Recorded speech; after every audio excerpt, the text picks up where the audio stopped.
Jonathan Max Ellis. Max Jonathan Mosers. What's wrong with that?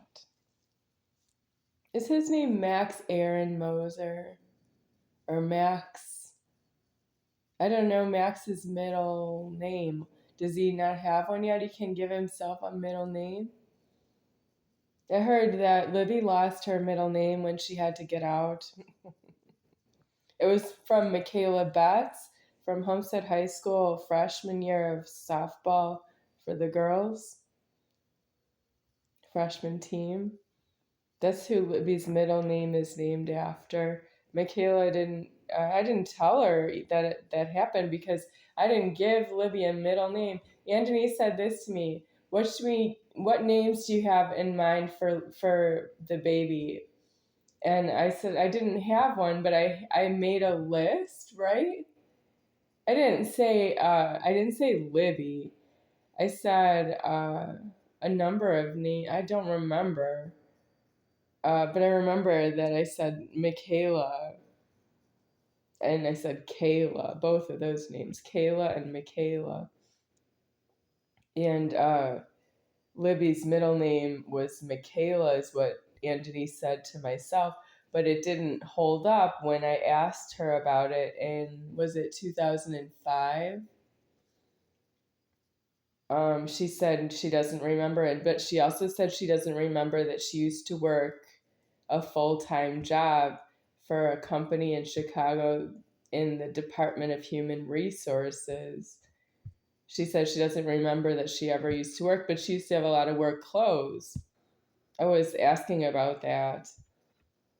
And she doesn't remember. I don't know, is that because she owes me her key as well? Both Libby and Denise both owed me keys that day.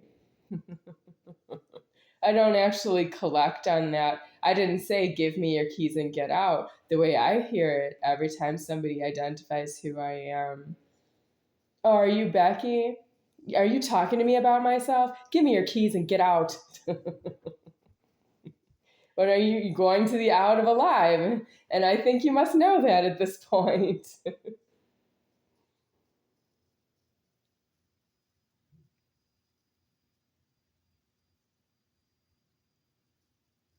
You have guns that are not enclosed in prisons. You want me to put you out of alive, but you get up in my face personal. You want to be talking to me about myself. And then you say, are you talking to me about myself? Give me your keys and get out. While you're talking to me about myself.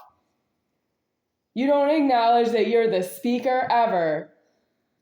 And you have guns everywhere in traffic.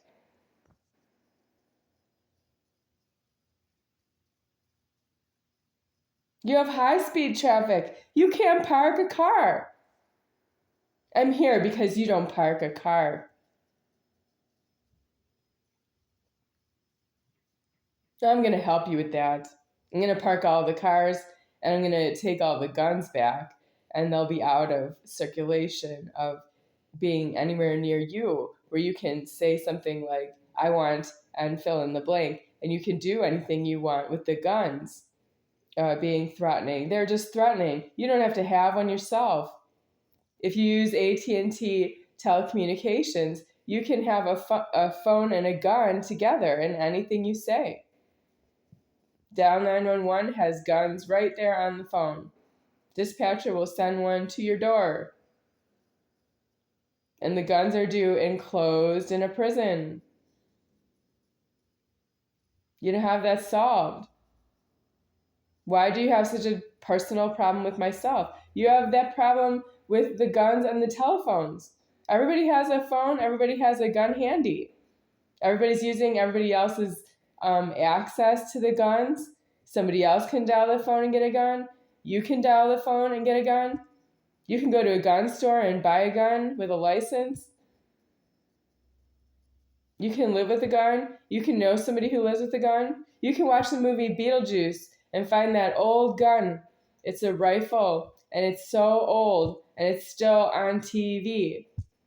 You don't have that gun problem solved because that's my house deceased. You don't know about Jesus' body hanging on a crucifix anywhere you go, any church you go to, or if somebody's wearing it on a pendant on their neck, around their neck in a necklace, you'd have that solved. You don't have horrors solved. You have horror movies and the Blockbuster, and then they close Blockbuster everywhere. All the Blockbuster videos are closed because their horror movies are closed, their pornographies are closed, their cartoons are closed. You don't have those problems solved. You want continuous entertainment and creation, and you want to fall asleep and don't know where you are until you are yourself again, very impatient that you are yourself again. You think that's has to do with where you are, that if it wasn't there, you wouldn't be there. You think if where you are isn't there, that you're not you anymore. When you talk to me about myself and you get so angry when I speak, because you're talking to me about myself, you make threats. You think that I'm not going to threaten you because I am myself. I do. But when I speak, you think, oh, you're not over me. You don't know more than I know about myself. Yes, but did you hear what I just said? You think that when you're not there, that is correct. And when you are there, it's the world around you that doesn't belong around you. You think that it should not be there. And then you're not there anymore and you're not a problem to anyone that way. And you don't make sense to God that way. You weren't formed that way. And you don't afford to tell me that you think something about myself.